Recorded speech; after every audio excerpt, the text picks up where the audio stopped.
our guy Lucas Abner, he knows the deal up there at Northwestern. This is they've got some gamesmanship. They know what they're doing up there. Might grow the grass a little bit longer there because of the speed factor, maybe slowing down the Buckeyes. Interesting comment there, but certainly yes.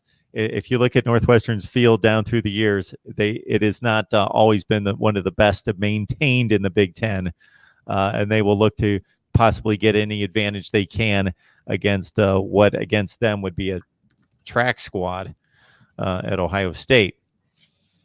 Is there anything about this Northwestern team that scares you or concerns you in any possible way?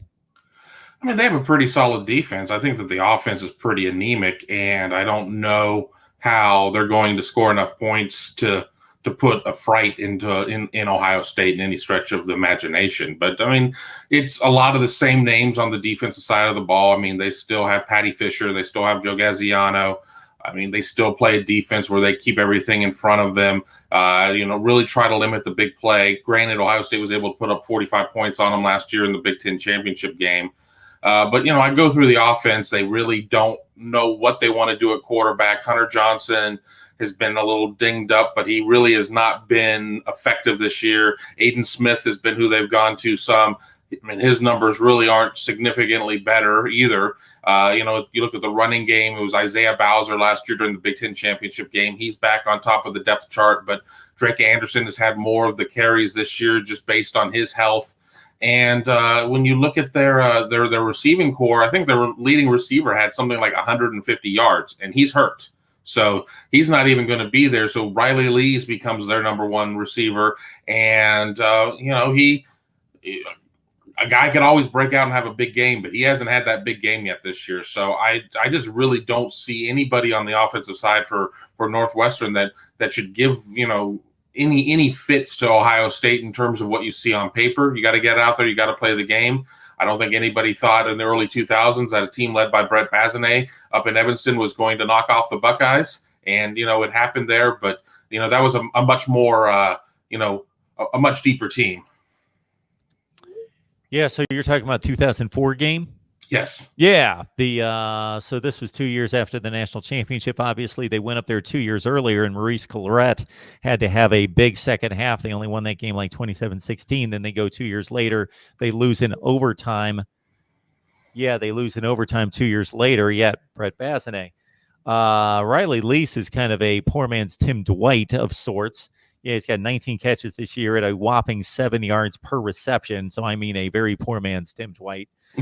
You're referring to Ben Skowronek. I've never been able to pronounce his name correctly, and he's been around the program for a while. Skowronek, I believe, 12 catches for 141. Yeah, their leading receiver. We are at the halfway point of the season. Their leading receiver has 141 yards. They have thrown 2 touchdown passes.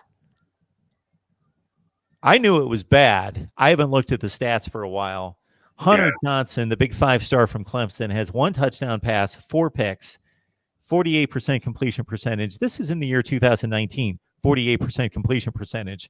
Aiden Smith, the walk-on after they, TJ Green was their other quarterback competing with Hunter Johnson. Aiden Smith, 49%, 1 touchdown, 4 picks. They've thrown 2 touchdowns and 8 picks, Kevin. Well, just to even add to the numbers, J.K. Dobbins outrushes the entire Northwestern rushing offense by, I think it's somewhere in the 65-yard range on something like 95 fewer carries. So, I mean, the numbers are pretty staggering when you look at them there. And you just don't know where that offense is going to come from. There's not been really any consistency. I mean, you look at their defensive numbers. I mean, they held Wisconsin to very workmanlike numbers, 24 points, something around that range. But I think that it's a case of Wisconsin, as well as Jack Cohn is playing, as much as it pains me to say that based on all I've said through all the weeks and all the months and everything there. I mean, he's been very much a game manager, but they're a running team. And Ohio State brings a really balanced team into this game, and I think that's going to create a lot of issues because it's not a case of where you're going to be able to put 8 in the box and just say, okay, go beat us with the pass. With Jack Cohn, maybe that's a little bit more challenging than with Justin Fields. Yeah, so you mentioned some of the defensive crew. Patty Fisher, Blake Gallagher have been two of the best linebackers in the Big Ten in recent years. Patty Fisher comes in with 37 tackles, Blake Gallagher with 33. Gaziano has 6.5 tackles for loss and 3.5 sacks, by far their best numbers along the defensive front. J.R. Pace, one of the best DBs in the Big Ten, but my goodness, they have really got to carry the load with this offense. I watched the Wisconsin game, and it was a miracle that they stayed within striking distance in that game. They went down 24-3. And yes, it was just by guile and technique and toughness and grit, because their offense could do not. It was painful to watch. They Just for them to throw an outlet pass to gain 4 yards was an accomplishment. It was so bad, but they just somehow hung in there, and it was 24-3. Then they got like a tip pass and a break here and a break there and a play on special teams. And before you knew it, besides Pat Fitzgerald making some questionable coaching decisions and going for two, chasing points, when it's all lined up for you, you score the sevens, you get from 24-3 to 24-24. So he could have been at 24-17. He's at 24-15, and they really didn't have a shot, and that was the final score. But they did put a slight scare in Wisconsin late. Again, just I don't know how they did it. It wasn't like they were nailing 20 yards passes down the field and mounting 80-yard drives. They somehow got themselves, they pulled off a few plays in special teams and defense and got themselves back in the game. But just an ugly throwback offense. I saw them play most of the game against Stanford early in the season, and my thought was, okay, I know Stanford's not really that good, but they're probably top 25 good, and Northwestern could do nothing on offense in that game. It was a final of 17-7, but I thought, okay, well, they're not good on offense. But I didn't realize until then Stanford went and started playing other teams, and they started giving up 45 points to UCF and USC, and I was like, my goodness, Northwestern is awful. And this is just continuing for them on through the season. 48% completion percentage and 2 touchdown passes.